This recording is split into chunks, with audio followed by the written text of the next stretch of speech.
Life is an ongoing learning process, and certainly our relationships with other people are a major part of that educational experience. I'm Mark Thurston, and I'm joined today by author John Van Auken, whose written work has introduced reincarnation to thousands of people trying to figure out what makes relationships work. Welcome to the program, John. Thank you, Mark. In spite of the many, many people who believe in reincarnation, and there must be billions in the world, it's still a controversial subject. What's the strongest evidence for reincarnation to your mind? Well, for me, when I was a young man, it bothered me when I looked around and saw the apparent unfairness, seemingly at birth, that different people dealt with. Some were born into health and well-being and opportunity, and others were born into terrible situations or ill health. That unfairness bothered me. It didn't seem like we all got an equal start, an equal opportunity. I noticed that even the church had the concept of pre-existence of the soul in order to explain this apparent unfairness. And so that was the thing that I noticed that seemed to support that something has occurred prior to birth that affects the current life. As taught for thousands of years, reincarnation is the process of living through a series of lifetimes for the purpose of soul development. Echoing this ancient wisdom, but with a distinctly Christian orientation, Edgar Cayce discussed this process in nearly 2,000 life readings. According to Cayce, our lives do not begin at the moment of our physical birth. Our natural state is spirit, and in this state we have existed for many millennia. We are souls, not merely physical bodies. For eons, the soul has been undergoing a series of earthly lifetimes in order to experience firsthand the cause and effect relationship of free will. In other words, each individual is where he or she is right now because of previous actions and choices. Essentially, the purpose of reincarnation is to discover our spiritual essence and our true relationship with God. From Cayce's perspective, growing spiritual awareness is acquired through our relationships with others. It is by being involved with others that we learn soul attributes such as patience, forgiveness, love, kindness, and empathy. Reincarnation.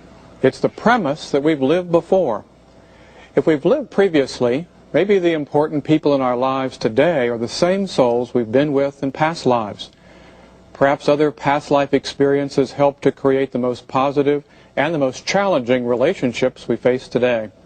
Edgar Cayce was a rare spiritual philosopher. He was a Christian mystic, and yet he found a way of understanding and accepting and even teaching reincarnation. What makes his approach to reincarnation special? Well, I would have to say it's so comprehensive, so detailed. That would be number one on my list. Number two would be that its Judeo-Christian orientation really helps. I don't have to give up that belief, that system that I've grown up in. They actually can work together, and I appreciate that fact. The third point would be how he shows that in the midst of life situations, physical, relationships, business-wise, there's opportunity for healing and grace and changing what is an apparent circumstance or a repetitive pattern that we just have to deal with. You have an opportunity to improve, to make a change.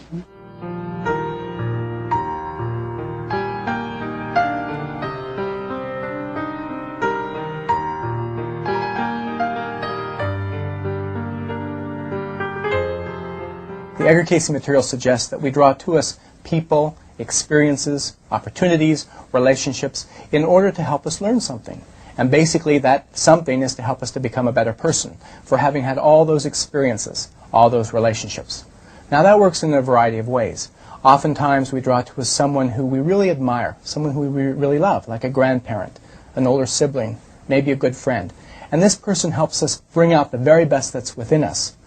Conversely, we also have relationships that really challenge us, that really try us, that really make us live up to the best that's within us to learn patience or understanding or tolerance. So we have different kinds of relationships that hopefully bring out the best that's within us, and all those relationships can be a hopeful, helpful, and purposeful experience if we choose to make it so.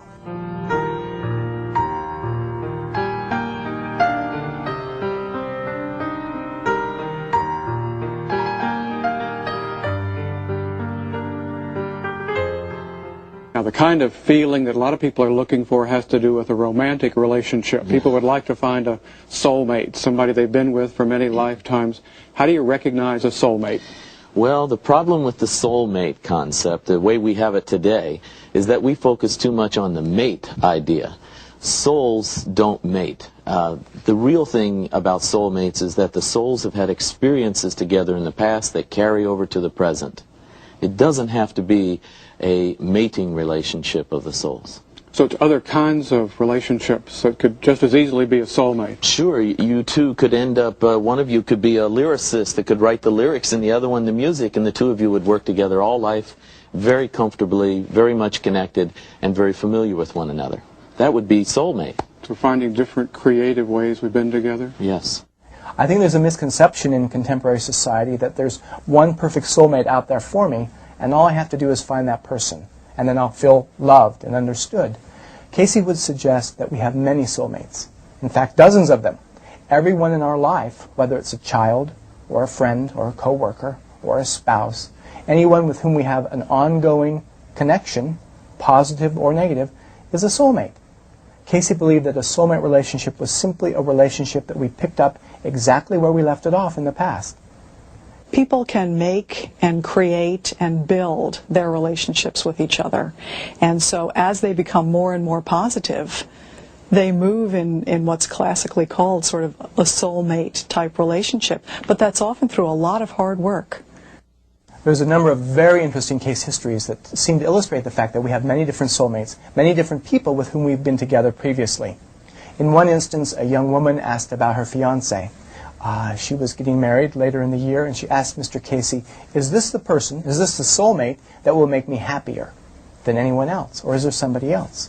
Casey responded that he could name 30 or 40 such people with whom she'd been together before. But her success of her marriage in the present really depended on what she did with that relationship. So it's not that we just have a relationship that's perfect, an ideal soulmate relationship. Instead, soulmate relationships are not so much things that exist, but things that are created through our ongoing interactions with other people.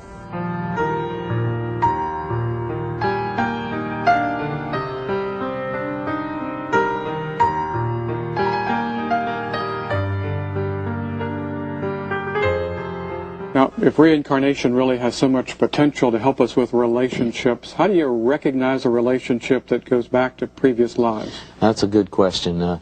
According to Casey's perspective, emotion is the key indicator. If a circumstance or an individual elicits a strong emotion in you, either attraction or revulsion, you are probably touching on a deep subconscious soul memory of having experienced relationships with this individual before, or this circumstance. We have inside of us feelings about people. When we first meet someone, for example, we may have a feeling of animosity, or we may like the person instantly. Where does that come from?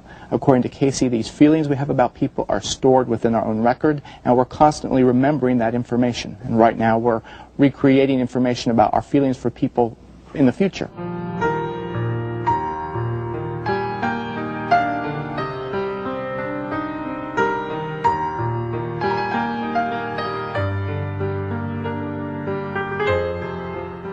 Reincarnation was a concept that came up over and over in Edgar Casey's readings.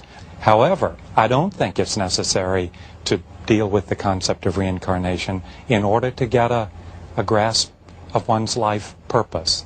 I think most of us, without an Edgar Casey reading, with a little work, can identify relationships that have been difficult and other relationships that have been very positive and constructive. If you take away the concept of reincarnation, it's just exciting to approach relationships from the standpoint that I am encountering this person because there's something that I need to learn. And then when you add on reincarnation to that, it becomes deeper. The whole thing becomes deeper from my perspective. But you don't need it to still have that be an idea and a concept that you can work with and grow from. Now, many people have said, you know, I believe in reincarnation, but I don't think I've ever had any past life recall. And really, most of us, most everyone has had past life recall of one kind or another. And it works like this. How often have we met someone for the very first time? And we really like that person. and we had no basis for that. We just met them. Or conversely, we meet someone for the very first time, and something about that person really drives us crazy. We feel unhappy.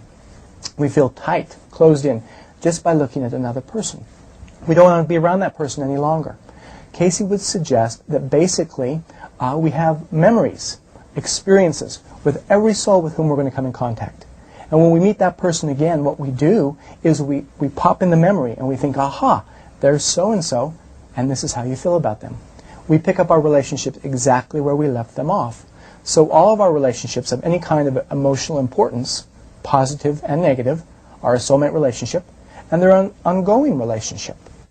Well, if a person comes to me and doesn't believe in past life theory, in reincarnation, I feel like they could benefit from the technique if they're willing to do it.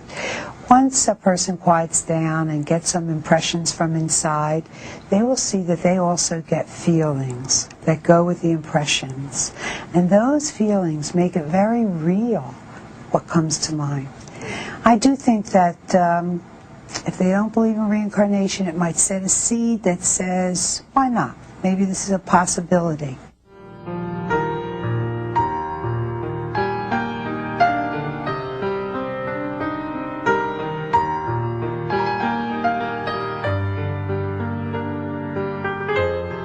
The journey of the soul, as it's described in the theory of reincarnation, is enacted on a cosmic scale. It stretches us to think of ourselves as far more than ordinary physical beings living here on earth. Many ancient religious traditions and modern spiritual philosophers invite us to see a fundamental principle, the continuity of life. In the process of reincarnation, souls tend to incarnate in cycles and groups. For that reason, Casey believed that we pick up our relationships with others exactly where they left off in the past. If we once learned unconditional love toward another person, then that's where we will begin the relationship with that very same individual in the present. Conversely, if there's someone with whom we've had an adversarial relationship in the past, we're sure to have to deal with feelings of animosity toward that person in the present. Sometimes people will meet someone new and yet feel as though they know them. A man was out in the Southwest. It was the times of the gold mines, and he's panning for gold. And working alone, but one day he got bitten by a snake, and an Indian woman saw him from her own group. She saw him and went and saved his life. And they stayed together, and she went with him and panned for gold. In the old days, a flash flood came.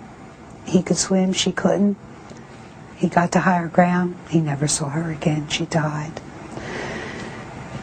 In the 70s, this man again is back in life, and he is in Arizona. He's at a party. He looks across the room. He sees a woman, and he just is absolutely taken by her. I mean, we call it love at first sight. When you go to check the story through regression, what we find is that woman was the Indian woman in the past life. And he did know her before. If you want to look at the concept of reincarnation, along with what brings couples together, then the Edgar Cayce readings frequently said that people are drawn together repeatedly over past lives and in future lives, and that includes not only couples but groups of people who have worked together, and family units who have changed their roles with each other. One woman had difficulties with her son. She had very different philosophical ideas than he did. She was very interested in the Edgar Cayce information. She was very interested in past lives. She got past life information on herself and various members of her family. And one of the people she asked about was her son. Her oldest son was a conservative minister. He thought his mother was crazy. They had very different philosophical ideas about how things worked. And she asked about him. She wanted to know why there had always been this contention between the two of them. Not just about the Cayce philosophy, but ever since growing up, they seemed to have different ideas about things. Cayce responded and told her that this young man had been a co-worker of hers in ancient Egypt, and the two of them had had very different philosophical ideas. Well, because that's where the relationship had left off, that's where it picked up again in the present. And so when she asked about, well, how can she help him come around to her way of thinking, Casey told her to forget about it, to just love him unconditionally. And eventually, if he asked her questions, then she could answer them, but not to try to force her ideas on him. Well, interestingly enough, eventually this young man, this minister, had a very severe problem with allergies.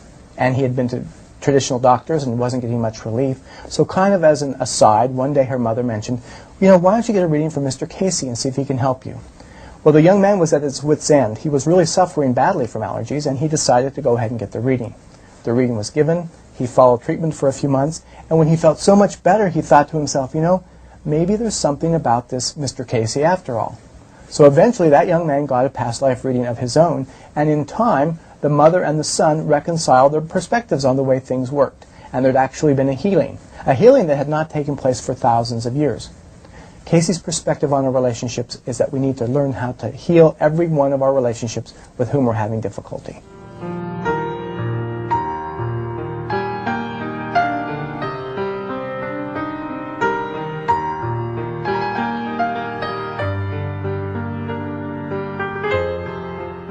Each lifetime provides the soul with a series of lessons which need to be learned for soul growth. Those lessons often come to us in the form of other people in our lives. Free will enables an individual to decide whether or not she or he will learn in the present what is next on the soul's educational agenda. But from Casey's perspective, a lesson will be repeated until it is mastered. It isn't so important to know exactly who we've been in the past. What counts is focusing on the present and the relationships, challenges, and opportunities that we have right now. Any person that we have a strong reaction to, positive or negative, then we are encountering them for a reason. And the reason often is to help us grow. Lots of times we have experiences, or Casey might call them lessons, that we need to experience for soul growth and personal development. And those lessons come to us oftentimes in the form of personal relationships with other people. For example, a gentleman came to me and he said that there was someone at work that he really didn't like, a woman, and to his dismay, other people in the office really liked this person. So in doing some personal reflection, he decided that this very same personality character had been at 2 previous jobs, and he had tried to avoid them as well in those other places. He decided that perhaps there was something for him to learn in this situation.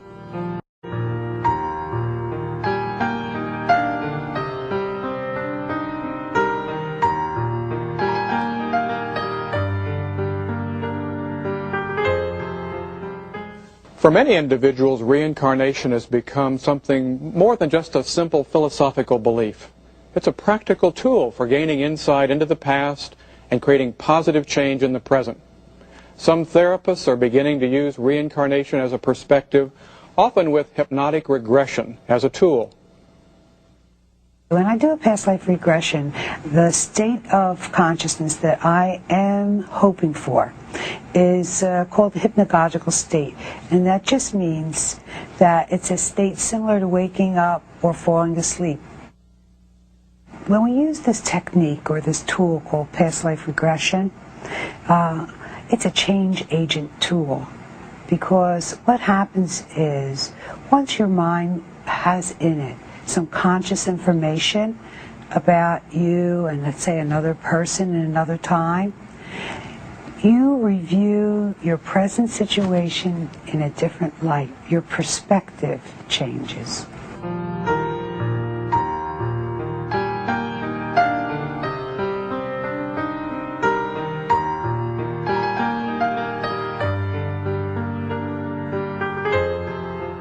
Every relationship is different, and everyone finds different ways of using the principle of reincarnation to help understand relationships. Reincarnation helps us see that relationships aren't random or haphazard. Things between people happen for a reason. Not only do we meet people for a reason, but that almost everything that happens to us in our lives has a purpose. Casey suggests that whenever we have an emotional response to another human being, there's something for us to learn. And that something is really tied up in a universal law he suggested goes, like attracts like. We draw to a specific people for a reason, and that reason is to learn something about ourselves. Now, we don't mind hearing that when it's someone we like, someone we love and admire, but how can that be true of someone that we're having a problem with? And that's how is really like this. The people in our lives are there to challenge and prod us to become a better person.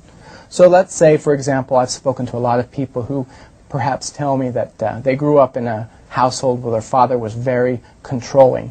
And then they got married, and maybe their spouse is controlling and overbearing, always criticizing them. They have children, and their children treat them the same way. And eventually maybe they go to work and have a job, and their boss treats them critically and controlling as well. And the person may say to me, you know, I guess maybe it's my karma. But with the like attracts like phenomena, what may be happening is that this person is constantly drawing to themselves people who think as low as them as they do. So what we need to keep in mind is sometimes people are brought into our lives so we can change ourselves. And ultimately, from Casey's perspective, the only person we can change in a relationship is ourselves.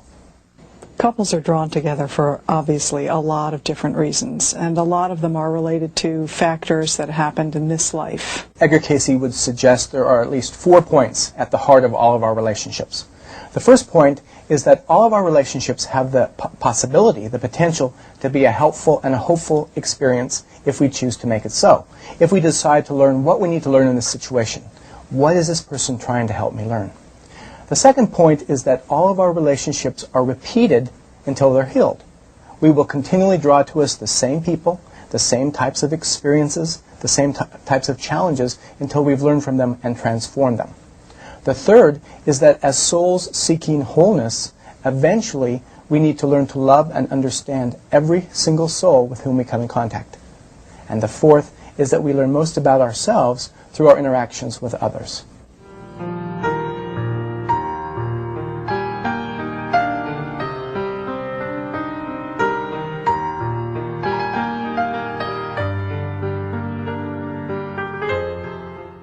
It seems obvious that reincarnation is much more than a belief system. It can be a practical way of dealing with people and events in our daily lives. John, how could our viewers work with reincarnation? Well, first, just be open to the possibility and then see how it would apply in your life. Second, I would say be aware of the possibility that there are latent talents, latent potential within you and others to change or improve or to touch on a talent that hasn't yet been manifest or they haven't been educated in, but it could come to the surface. And then third, realize that even though there's the idea of karma and destiny, there's free will all the time. Karma and destiny are the result of previous use of free will. In this life, the situations you face, you still have will, and you can actually improve the outcome this time by a choice. That's such an empowering notion, that we aren't predetermined, that karma doesn't mean that we're fated to do this or that, but that we're really shaping our lives right now. That's true. That's true. If you just would take will and engage yourself in a difficult situation or an opportunity and make a choice, you gain by making that choice. And in some way you may affect a much better outcome than it has been in the past. So no doubt it's big decisions and those little ones every day as well. It's the little ones more than the big ones usually. Each day, each attitude, each reaction, each word or sentence, those little situations that get at you. The backstabbing, the spitefulness, the word you wished you hadn't spoken, those are the important things to work with.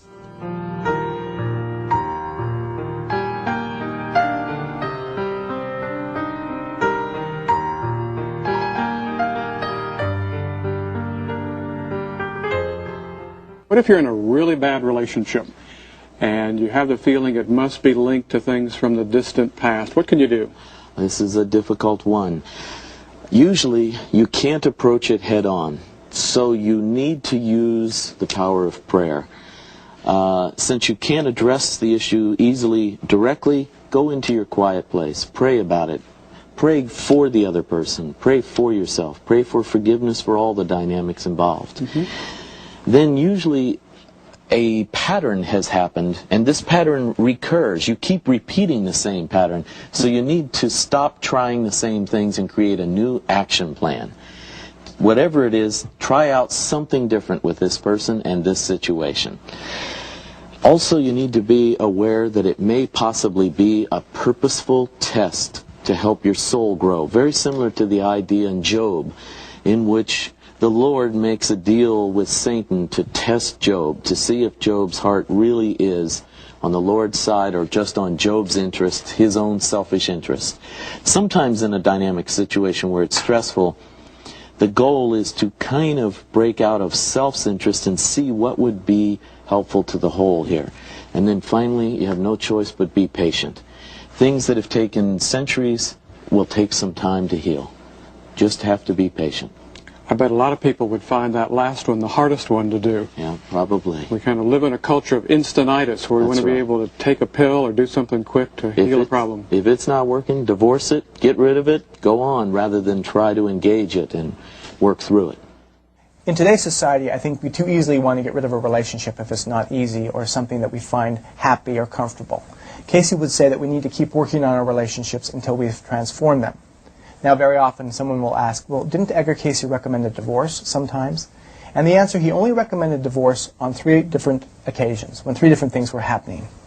If someone's in a relationship where it's abusive and they're in harm physically or emotionally, then sometimes divorce was recommended. Cayce would not want anyone to stay in a relationship where they were in danger. The second is that sometimes someone in the relationship, one of the people, has actually learned the lesson, and they can move on without any problem. And the third is sometimes both people have learned the lesson and they can move on. But it's important to remember that if we ever think back on one of our relationships, and we think about all the things that happened, and we can picture that person, and if we think of them and have an emotional response to it, a negative emotional response, there has not been a healing. And until there's been a healing, we're going to have to come back and face this person or this issue again and again and again until it's transformed. So we don't want to end our relationships too quickly until we've tried all we can do to help transform them. On the other hand, we don't want to stay in a relationship in which we're incapable of changing, or the other person's incapable of changing. But we need to keep in mind that eventually, every one of our relationships has to be transformed and healed. Problems in our outer lives, relationships, money, work, are all mirrors of problems within ourselves, and we face them in our relationships and in the outer world, where we get ample opportunities, especially in relationship, to meet our most difficult aspects. What we learn from our relationships most of all is what we need to work on as well as what we have to work with. We learn about our own strengths and weaknesses. We learn where we're not patient. We learn where we're not tolerant. We learn what we have to share with other people. We learn about our strengths, what we can share with others. We learn how we can help other people become the very best that we can be. Can we assert our individuality without having it disrupt human relations? Well, I don't think we can put the desire not to upset people first. First of all, I think we need to find out what it is we need and speak of that honestly. And if it does upset relationships, it can be a very constructive process. Most relationships don't end because we're honest about what we need. Most of them don't end by us making good choices for ourselves. They end because we've saved up the need to do that. We've lied about what we need. We've suppressed that healthy exercise of will to the point where when we finally tell people what we need, it's explosive. It just tears everything up. So if we're honest, if we apply the will every day in our relationships, yes, it may stir people up and create dialogue, but ultimately I think it makes for better relationships. So it may be an inappropriate fear to worry that if I assert my personal power and my free will, it's going to drive the other person away. What's the main reason we don't do it? Is we're afraid of what will happen, rejection, alienation from other people. I think one of the interesting concepts in the Edgar Cayce readings about relationships has to do with the nature of loneliness. That loneliness actually can be a purposeful experience. Sometimes people are alone and they don't have a close personal relationship and they want to know why. Cayce said very often it happens for 2 reasons.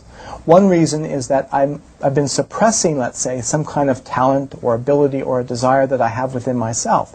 And maybe I don't think I'm good enough, or maybe I don't think I'm talented enough, or maybe I don't think I'll be able to pull it off. Cayce said very often when we're lonely, it's because we're suppressing a soul desire that's trying to come out, trying to express itself. And loneliness gives us the opportunity to reflect on who we are and what we have to offer other people. A second reason for loneliness, often pointed out in the Edgar Cayce information, is that whenever we're lonely, it's a challenge, a prodding, to go out and find someone who is more lonely than we are. and try to help encourage and facilitate someone else to become the very best that we can be. And by doing that, Casey assured a number of people that they would draw to themselves a perfect relationship for that individual.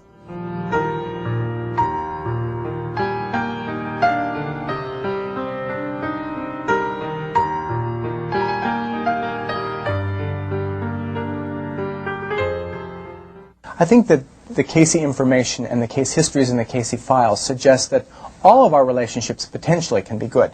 But the best relationship we can have is an unconditional relationship. One where we love a person, because they're a child of God, because there's the spark of divine in that person, and we love them with no thought of something in return. That's unconditional love, where we just love and accept someone the way they are. Now, too often we want to change people. I've often had the thought myself, well, if that person really loved me, they'd change. The interesting thing about that was when we think about ourselves in regards to other people, we think, if that person really loved me, they'd accept me the way I am. The truth of the matter is we need to come to terms with who we are as individuals and what we need to change, not so much what we'd like other people to change within themselves. And if we really love people, we would learn how to love and accept them the way they are and help support them in changing the things that they need to change. I'd have to learn how to forgive that person and accept that person where they are. I want to be accepted where I am, and most everybody else wants to be accepted where we are, because we can't be where somebody else would like us to be. Well, how can we distinguish between a kind of macho, repressive willpower and, on the other hand, a more healthy, balanced use of the power of will? Well, I think that often we equate will with domination or control. And so it has a kind of a negative connotation, a person who's willful or controlling. And I think that what we need to move toward in understanding the healthy aspects of will is the idea of dominion, of working within the context we're in, the people we're in, operating in right relationship with them, and instead of trying to control them, trying to work and cooperate with the system we're in. That, I think, is where the power of the will can best be seen. Does it suggest women might find that easier than men in our culture? Well, I think that women have a sense of how relationships work better than men, but sometimes they don't often take an assertive stance that men are prone to take more readily. Personal ideal, as it relates to Mind as the Builder, allows us to establish first what would perfection look like if we could have it. So if we have that settled, firmly settled in our mind, then we can begin to change our attitudes in relationship to relationships. From Edgar Casey's perspective, there are at least 4 things we can do to help transform any relationship. The first is to really learn to love and understand ourselves. Casey suggested that we really need to find out where we're coming from and what we have to share with other people if we want to cultivate friendships with people with perhaps we're having difficulties. The reason that works is with the fact that we draw to us people for a specific reason.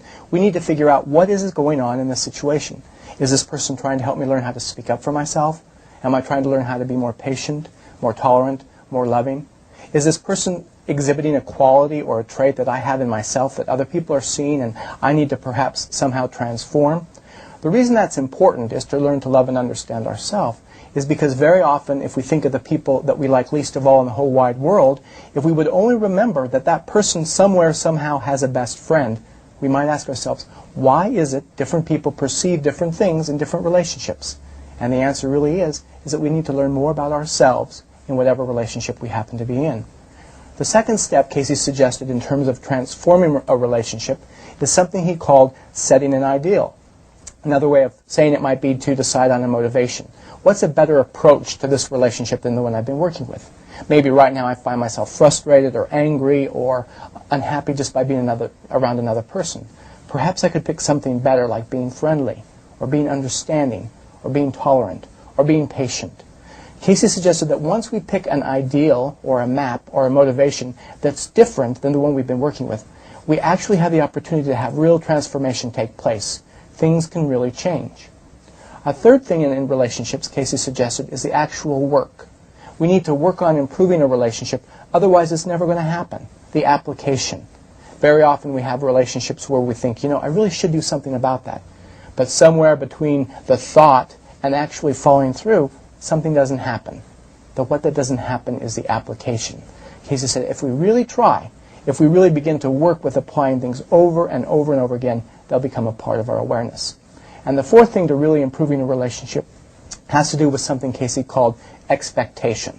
If we think this is never going to work, Casey would say you're right. But if we really anticipate the fact that this can change, because ultimately the only person that changes in a relationship is myself, you're right, real healing can take place. So those four things: learning to love and understand myself, setting an ideal, really working on the application, and then the fourth is expect things to change so that they can. I don't want to make it sound too easy. It's anything but easy. But when it's given the time and attention that it needs, change can come. I think people will begin a sense of connectedness with each other much easier in the future than they have in the past. I think there's an energy shift on the planet. I think people's intuitive faculties are developing, what we used to call insights or common sense. People will begin to call developing intuition.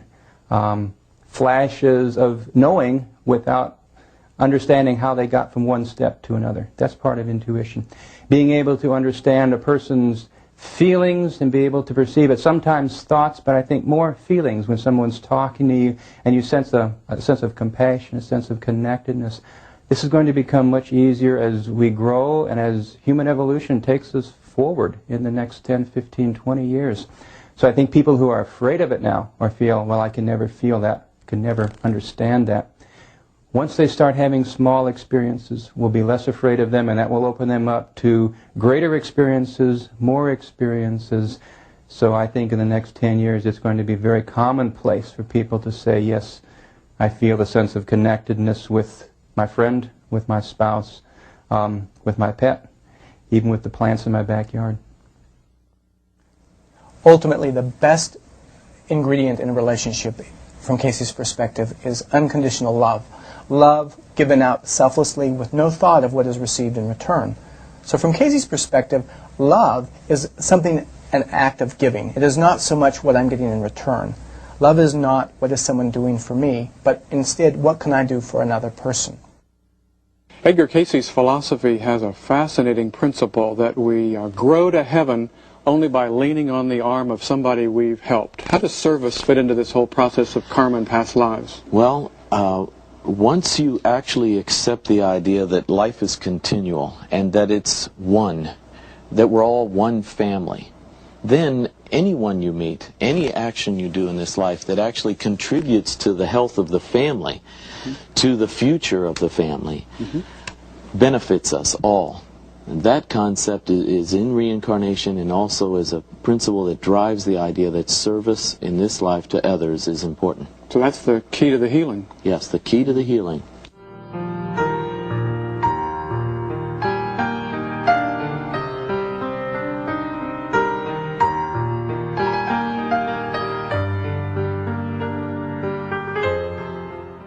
What a practical way of living if we use reincarnation as a way to really get us hopeful about the future and not focused on the past. Yes. Reincarnation is the process by which our souls meet the consequences of our attitudes and deeds. It teaches us that there are soul lessons for spiritual development, particularly through our relationships. Those relationships give us the opportunity to grow. In Casey's philosophy, learning how to love is the key to life.